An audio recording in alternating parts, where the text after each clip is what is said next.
Les premiers éléments de l'enquête ont révélé que l'individu en question, arrivé au Maroc le 4 mai courant via l'aéroport international Mohamed V de Casablanca en provenance du Tchad, a été mandaté par l'organisation dite État islamique pour encadrer et former des cellules dormantes regroupant des extrémistes algériens et marocains imprégnés de l'idéologie de Daesh en vue de commettre des attentats terroristes de grande envergure contre des missions diplomatiques occidentales et des sites touristiques dans la perspective de porter atteinte à la sécurité et à la stabilité du pays conformément à l'agenda de Daesh.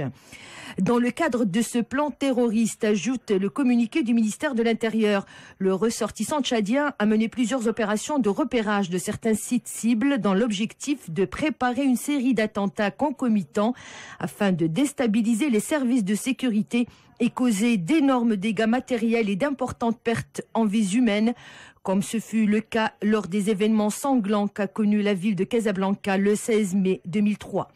Selon les résultats des investigations préliminaires, l'individu comptait également proclamer la région de l'oriental du royaume comme wilaya affiliée au soi-disant État islamique. Cette opération proactive, indique la même source, intervient dans un contexte marqué par la montée des menaces terroristes émanant du soi-disant État islamique qui cherche à créer des wilayas à l'image de sa branche implantée en Libye.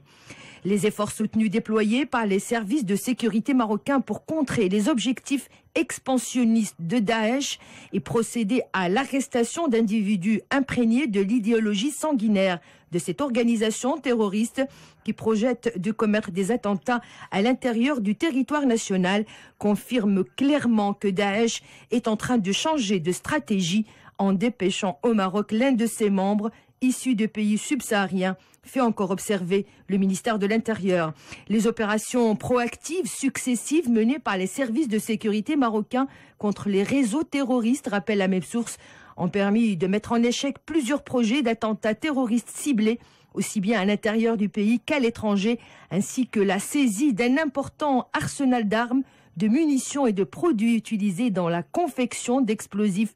en plus de produits toxiques.